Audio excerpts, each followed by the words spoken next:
ومن يعظم شعائر الله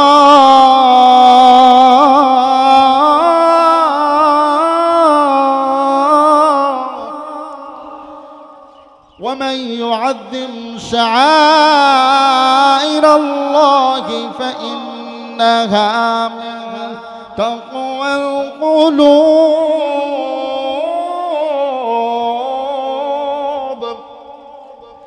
যারা আল্লাহর নিদর্শনকে শিয়ারকে আল্লাহ তাআলার ইসলামের শিয়ার আল্লাহর শিয়ারকে যারা সম্মান প্রদর্শন করবে আল্লাহর শিয়ারকে আল্লাহর নিদর্শনকে সম্মান প্রদর্শন করা মিন তাকওয়াল কুলুব এটা অন্তরের তাকওয়া এটা অন্তরের ভয় আল্লাহর নিদর্শনকে সম্মান করা এটা অন্তরের একটা তাকওয়া বলেন সুবহানাল্লাহ এরপর আল্লাহ তাআলা বলেন আমরা যে কুরবানি করি কুরবানি এটা একমাত্র আল্লাহর জন্যই কুরবানি করি কার জন্য জোরে বলেন কার জন্য কুরবানি করি আল্লাহ তাআলা কুরআনুল কারীমের মধ্যে বলেছেন কুল ইন্না সালাতি ওয়া নুসুকি ওয়া মাহইয়ায়া ওয়া মামাতি লিল্লাহি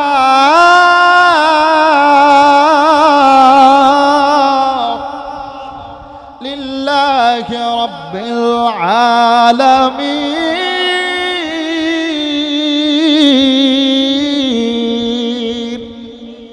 আল্লাহ তাআলা প্রিয় হাবিবকে ডাক দেয়া বলছেন ও আমার রাহমাতুল লিল আলামিন হে আমার প্রিয় হাবিব আপনি কথা বলে দেন ইন্না সালাতি আমার নামাজ ওয়া নুসুকি আমার কুরবানি ওয়া মাহইয়ায়া ওয়া মামাতি আমার জীবন আমার মরণ লিল্লাহি রাব্বিল আলামিন জগৎ সময়ের প্রতিপালক আল্লাহর জন্য কার জন্য আমরা নামাজ পড়ি কার জন্য আমরা রোজা রাখি কার জন্য আমরা নামাজ পড়ি কার জন্য আমরা দান করি কার জন্য আমরা পশু জবাই করব একমাত্র কার জন্য লা শারীকা লাহু এমন আল্লাহর জন্য আমরা কুরবানি করব যে আল্লাহর কোনো শরীক নাই কথা ঠিক কি না যে আল্লাহর কোনো অংশীদার নাই যে আল্লাহ পুরা পৃথিবীকে নিয়ন্ত্রণ করতেছেন একাই এই জায়গায় কারো কোনো সহযোগিতা নাই আছে নাকি কারো কোনো সহযোগিতা নাই একটা ছোট্ট দেশ যদি চালাতে যায় সরকার যদি একটা ছোট্ট দেশও চালায়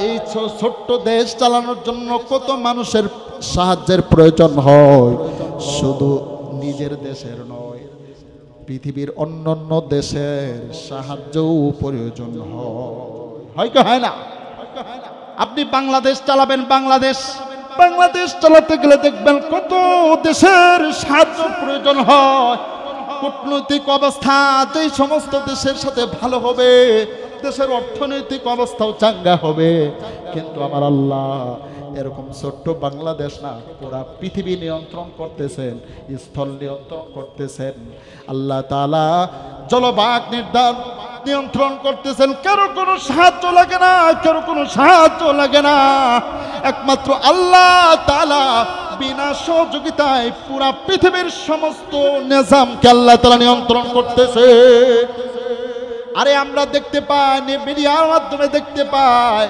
পৃথিবীর বাংলাদেশের বিভিন্ন গরুর হাটে দেখা যায় গরু ছোটাছুটি করে নিয়ন্ত্রণ করতে পারে না মহিষ ছোটাছুটি করে মানুষ নিয়ন্ত্রণ করতে পারে না নিয়ন্ত্রণ হারায়া মানুষের ক্ষতি করে ফেলতেছে মানুষের জীবন বিপন্ন করতেছে মানুষের ব্যবসা প্রতিষ্ঠানকে বিপন্ন করতেছে আমার আল্লাহ পৃথিবীকে নিয়ন্ত্রণ করতেছেন আল্লাহর নিয়ন্ত্রণের বাহিরে কোনো মাখলুকের এতটুকু ক্ষমতা নাই যেটা আল্লাহর নিয়ন্ত্রণের বাহিরে চলে যায় কথা বলেন ঠিক কিনা একমাত্র লা শারীকা লাহু তার কোনো শরীক নাই তার কোনো শরীক নাই প্রতিদিন পূর্ব দিগন্তে সূর্য উদিত হয় কার কোনো সাহায্য লাগে নাকি প্রতিদিন সূর্য ডুবে পশ্চিম দিগন্তে গিয়ে সূর্য অস্ত যায় কারো কোনো সহযোগিতা লাগে না আল্লাহ তাআলা আসমান থেকে বৃষ্টি ঝরান কারো কোনো সহযোগিতা লাগে কথা কয় না লাগে নাকি আল্লাহ তাআলা বৃষ্টিকে আল্লাহ তাআলা অফ করে দেন বন্ধ করে দেন কারো কোনো সহযোগিতা লাগে না কারো কোনো সহযোগিতা লাগে না আল্লাহ তাআলা যেভাবে চাচ্ছেন সেভাবে তিনি পুরো পৃথিবীর নিজামকে নিয়ন্ত্রণ করতেছেন। এই জন্য আমরা কুরবানি করব কার জন্য? মানুষকে দেখানোর জন্য নাকি? কথা বলে না। মানুষকে দেখানোর জন্য কুরবানি করব? আমরা সালাত আদায় করব মানুষকে দেখানোর জন্য? না না না, একমাত্র আল্লাহর জন্যই কুরবানি করব, একমাত্র আল্লাহকে খুশি করার জন্য কুরবানি করব। আমরা কুরবানি করব একমাত্র আল্লাহর জন্যই, গোশত খাওয়ার জন্য না। নিয়ত থাকবে একমাত্র আল্লাহকে খুশি করার। কথা বলেন ঠিক কি না?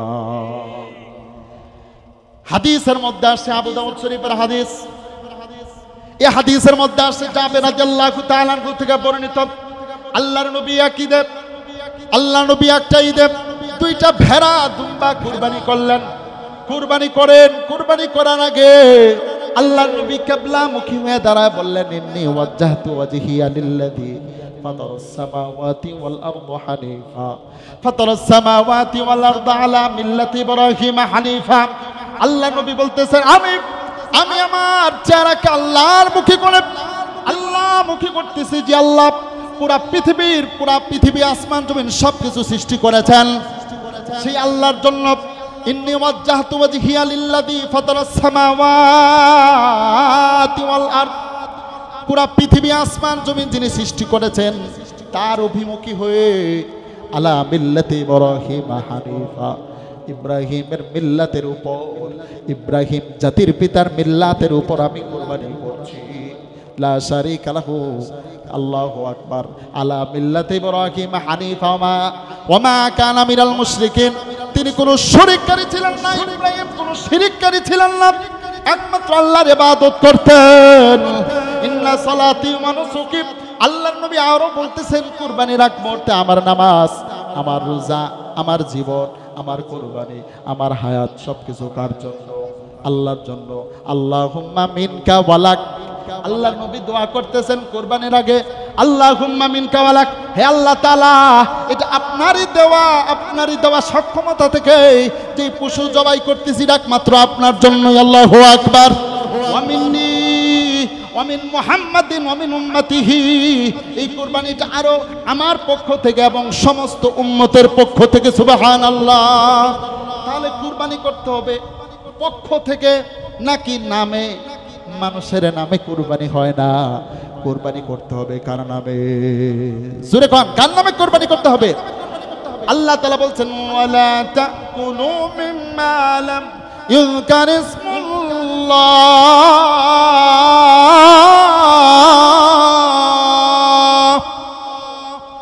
তোমরা ওই সমস্ত প্রাণী ভক্ষণ করো না যে প্রাণীটাকে মানুষের নামে জবাই করা হয়, আল্লাহর নামে জবাই করা হয় না, এমন প্রাণী তোমরা খায়ো না। এই জন্য আমরা অনেক সময় হয়তোবা অনিচ্ছাবশত বা ভুলবশত আমরা বলে ফেলি যে 7 নামে কুরবানি দাও, 5 নামে কুরবানি আমরা দিব। কয় নামে কুরবানি? 3 নামে। না, পক্ষ থেকে, 7 জনের পক্ষ থেকে, 3 জনের পক্ষ থেকে। কার নামে হবে? জোরে বলে না, কার নামে? 7 নামে নাকি আল্লাহর নামে?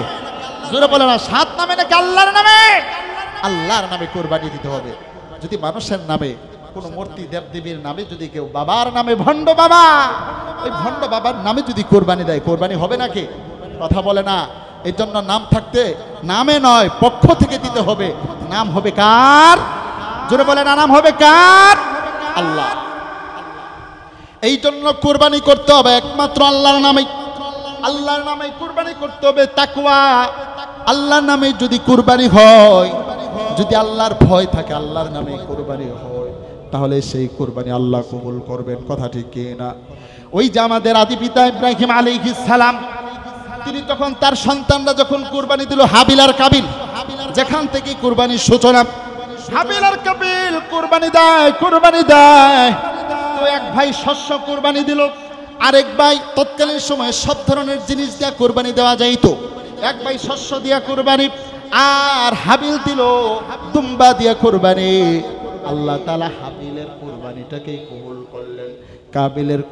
কাবিলের কুরবানি যেটা শস্য দিয়ে দিয়েছিল কুরবানি করে কবুল করেন নাই। কারণ কি জানেননি? কারণ কি?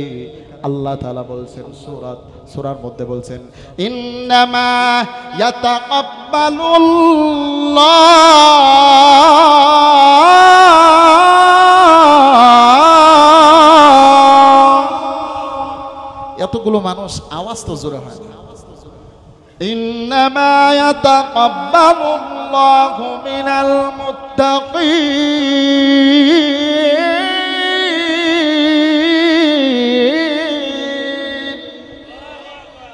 আল্লাহ কার কুরবানি কবুল করেন?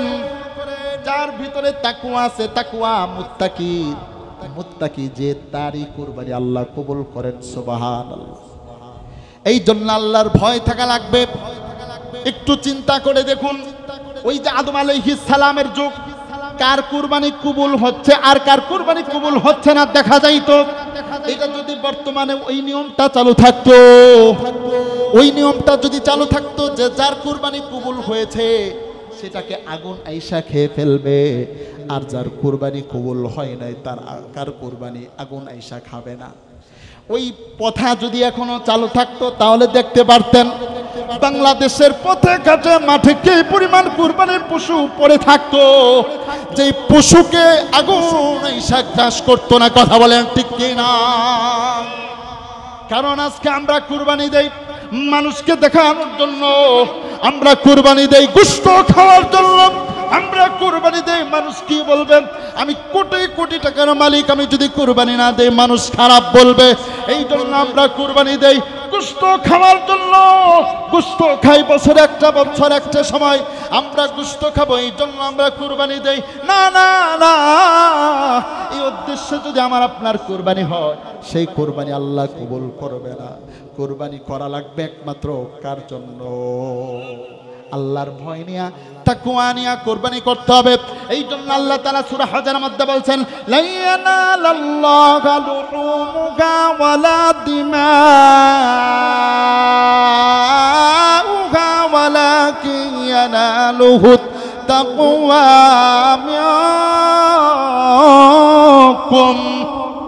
আল্লাহ তাআলা বলছেন এই আয়াতের মধ্যে যে তোমরা কুরবানি দাও, কুরবানির পশুর রক্ত, কুরবানির পশুর গোশত আল্লাহর কাছে যায় না। আল্লাহর কাছে যায় কি? ওয়ালাকিন ইয়ানালুহু তাকওয়া মিনকুম। তোমাদের ভিতরের যে অন্তরের তাকওয়া রয়েছে, সেই তাকওয়া একমাত্র আল্লাহর দরবারে যায়। সুবহানাল্লাহ। আল্লাহর নবী আরেক হাদিসের মধ্যে বলছেন, ইন্নাল্লাহা লা ইয়ানজুরু ইলা সুওয়ারিকুম, ইন্নাল্লাহা লা ইয়ানজুরু ইলা সুওয়ারিকুম ওয়া আমওয়ালিকুম। আল্লাহ তাআলা তোমাদের চেহারার দিকে দৃষ্টিপাত করেন না, আল্লাহ তাআলা তোমার ধন সম্পদের দিকে দৃষ্টিপাত করেন না। ওয়ালাকিন ইয়ানজুরু ইলা কুলুবিকুম ওয়া আমালিকুম। আল্লাহ দৃষ্টিপাত করেন তোমার কলবের দিকে। সুবহানাল্লাহ। তোমার কি নিয়তে কুরবানি, কি নিয়তে নামাজ, কি নিয়তে তুমি সাদাকা করো, দান করো, সেটাই দেখেন আল্লাহ। এই জন্য অন্তরকে পরিষ্কার করতে হবে, অন্তরকে পরিষ্কার করতে হবে। দুনিয়া থেকে অন্তরকে খালি করা লাগবে, দুনিয়া থেকে খালি করা লাগবে। দেখেন না, ইব্রাহিম আলাইহিস সালাম ইসমাইল আলাইহিস সালামকে কুরবানি করেছেন, আল্লাহর আদেশ আসছে, তিনি কুরবানি করার জন্য প্রস্তুত হয়ে গেছেন। আল্লাহর আদেশ আসছে কুরবানি করার জন্য প্রস্তুত। আল্লাহর আদেশ আসছে ইসমাইল, পুত্র ইসমাইলও কুরবানি হওয়ার জন্য প্রস্তুত। কোনো আপত্তি না, কোনো আপত্তি না। মানুষকে দেখানোর জন্য না, আল্লাহকে খুশি করার জন্য আল্লাহর আদেশ চলে আসছে। মানুষকে দেখানোর জন্য নয়, মানুষ কি বলবে এই জন্য নয়, আল্লাহকে খুশি করতে হবে। এই জন্য বাবাও পুত্রকে জবাইয়ের জন্য প্রস্তুত। আল্লাহকে খুশি করা লাগবে, পুত্রও জবাই হওয়ার জন্য প্রস্তুত। এই জন্য আল্লাহ তাআলা বলছেন, ইব্রাহিম ইসমাইলের ঘটনা বর্ণনা করে বলছেন, ফালাম্মা আসলামা ফালাম্মা আসলামা ওয়া তাল্লাহু লিল জাবিন।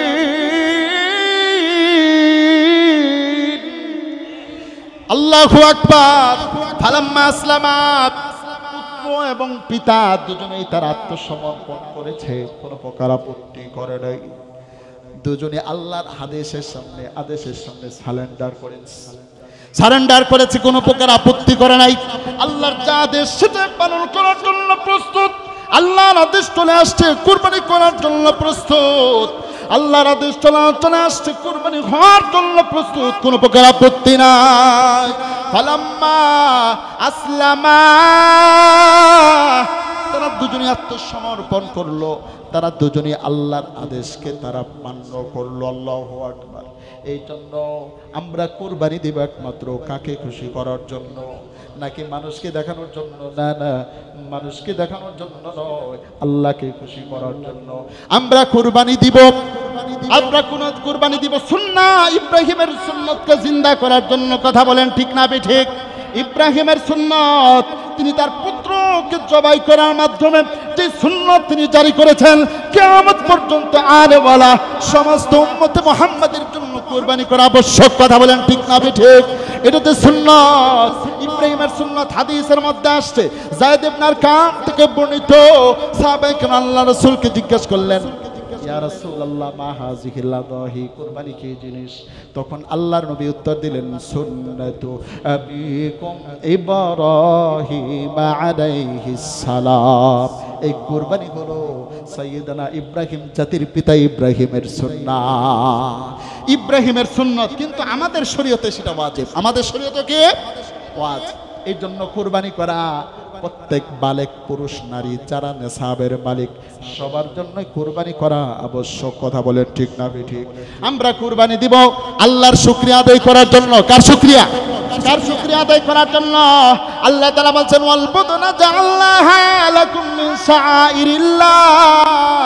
আমি কুরবানির উটকে তোমাদের জন্য কুরবানির উট বানিয়েছি। জাআলনাহা লাকুম মিন শাআইরিল্লাহ, তোমাদের জন্য আল্লাহর নিদর্শন বানাইছি। ফাযকুরু ইসমাল্লাহি আলাইহা সাওয়াব। এর উপর এই যে কুরবানির পশু উটগুলো যে সারিবদ্ধ দাঁড়ানো, এর উপর আল্লাহর নাম নিয়ে তোমরা নহর করো, জবাই করো। সুবহানাল্লাহ। ফাকুলু মিনহা ফাইদা ওয়াজাবাত জুনুবুহা। এরপর যখন পশুগুলো পড়ে যাবে, যেমন উট দাঁড়ানো অবস্থায় কুরবানি করতে হয়, উটগুলো যখন পড়ে যাবে, ফাকুলু মিনহা, সেই কুরবানির পশু থেকে আহার করো। আল্লাহু আকবার।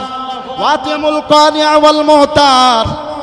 এই দেখেন এখানে দুইটা বিষয়, নিজেরা খাও, ওয়াতিমুল কানিয়া ওয়াল মুহতার, আর দুই শ্রেণীর লোকদেরকেও খাওয়াও। কয় শ্রেণীর লোক? কথা বলে না, কয় শ্রেণীর?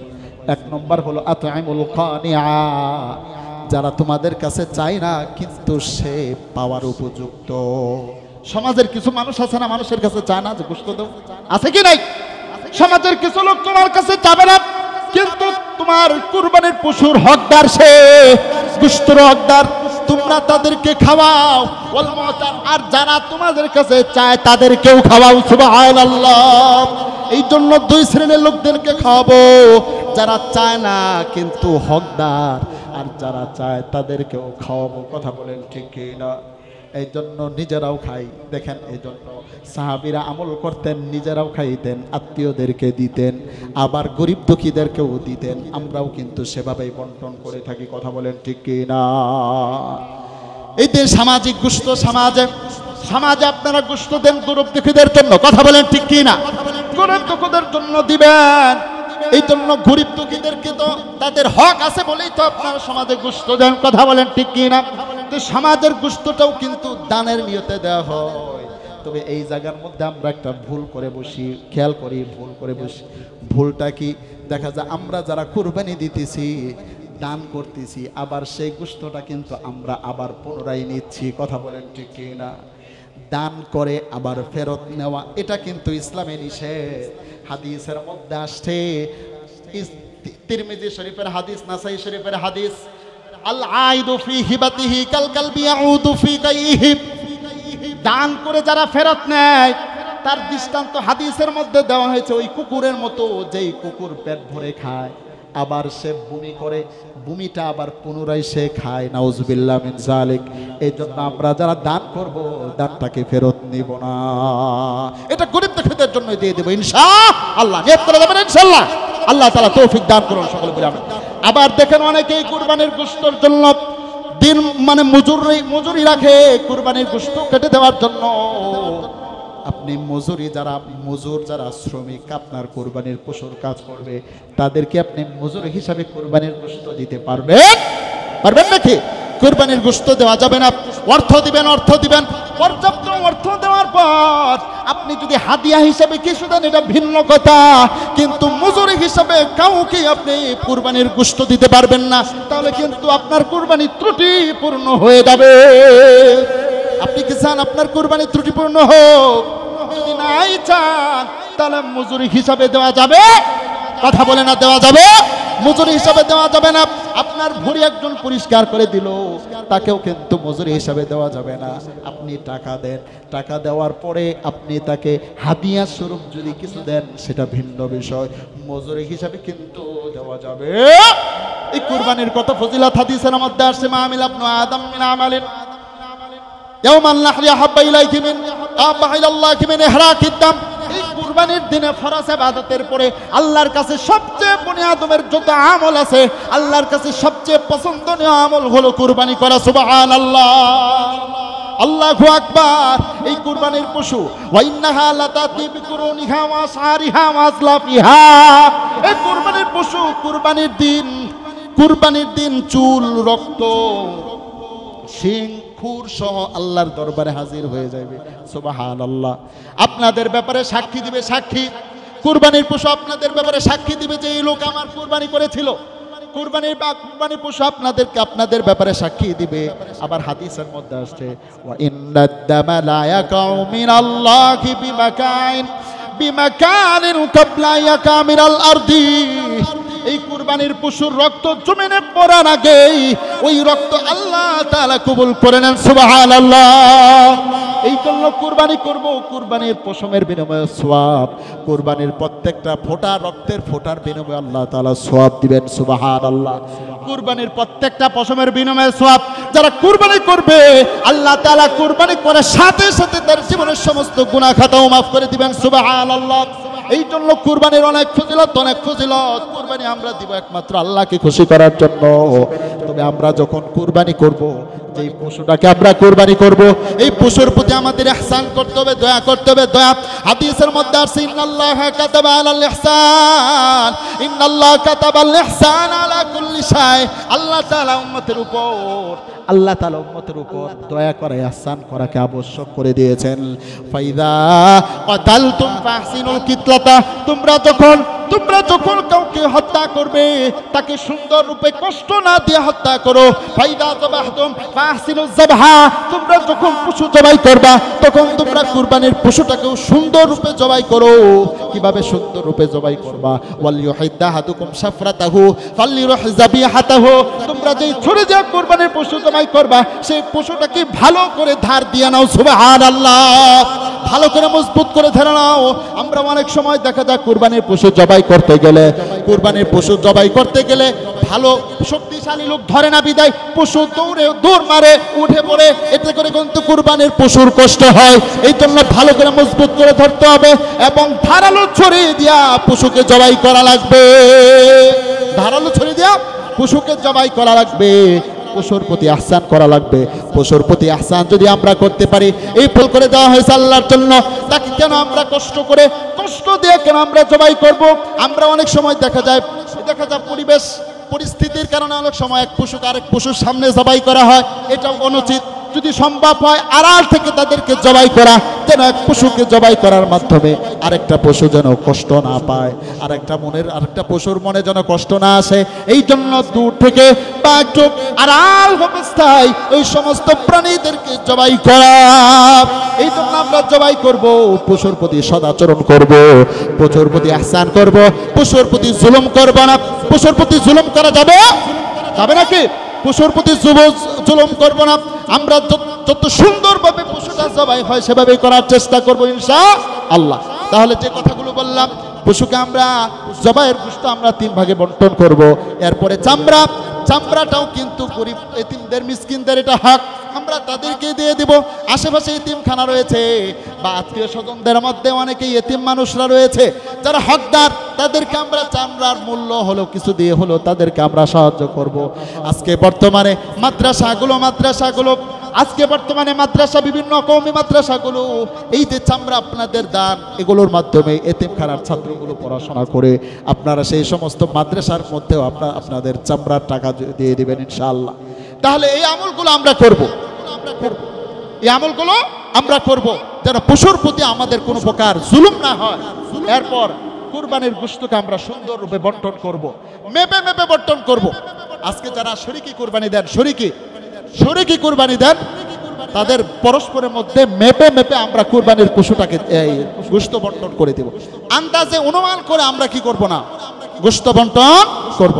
আপনার যতজন ভাগিদার আছে ততজনের মধ্যে আপনারা মেপে আপনারা কুরবানির পশুর এই গোশতটাকে সুন্দরভাবে বন্টন করবেন। করবো তো ইনশাআল্লাহ। আত্মীয় স্বজনদেরকে আমরা কুরবানির গোশত দিব, তাদেরকেও তাদের হক রয়েছে। তারপরে আপনার মহাব্বতের মুহিব্বিন যারা আছে তাদেরকেও আমরা দিব। সমাজে এটা যেই গোশতটা দেওয়া হয় এটা আমরা জুলুম মনে না করে বা কারো প্রতি আমরা যারা সমাজের লোক আছেন কারো প্রতি জুলুম না করে আমরা সমাজের গোশত নিব, যেন কারো প্রতি জুলুম না হয়। যারাও দিব তারা নিজেরাও জুলুম মনে করে দিব না, যারা নিব তারাও জুলুম করব না, আর যারা দিব তারাও জুলুম মনে করে দিব না, আর সুন্দরভাবে দিব। আর দানের কথা বললাম, যেই দানটা আল্লাহর জন্য করা হয় সেই দানকে ফেরত না নেওয়া। এই জন্য যারা কুরবানি দিব, সমাজে যেই গোশতটা আমরা দিয়েছি আমরা সেই গোশতটা না নিলেই সবচেয়ে বেস্ট, সবচেয়ে উত্তম হয়, সেই গোশতটা আমরা নিব না। এই কথাগুলো আমরা পালন করবো তো ইনশাআল্লাহ, তারপরে আপনাদের আশেপাশে বিভিন্ন এলাকার লোকজন আছেন, আশেপাশে আপনাদের মসজিদ আছে, মক্তব আছে, ওই সমস্ত এলাকায় প্রতিষ্ঠানের বিভিন্ন স্টাফ রয়েছে, উলামায়ে কেরাম রয়েছেন, সদস্যরা রয়েছেন, স্টাফ যারা, তাদের প্রতি তাদেরকেও আমরা নিজেদের আত্মীয়র ভাগ থেকে আমরা দেওয়ার চেষ্টা করব, দানের কষ্ট থেকে না। যারা মসজিদের যারা স্টাফ রয়েছে তারা তো আমাদের আত্মীয়র মতো, যারা মসজিদের স্টাফ রয়েছে তারা তো আমাদের আত্মীয়র মতো। এই জন্য আত্মীয়র যে ভাগ রয়েছে সেখান থেকে তাদেরকে দেওয়ার চেষ্টা করব ইনশাআল্লাহ। আমরা যাদের পিছনে যাদেরকে আমরা অনুসরণ করি, যাদের আজানের ধ্বনি শুনে আমরা মসজিদে আসি আগমন করে, আমরা সেক্ষেত্রে লক্ষ্য করব তারা কিন্তু আমাদের আত্মীয়র মতো।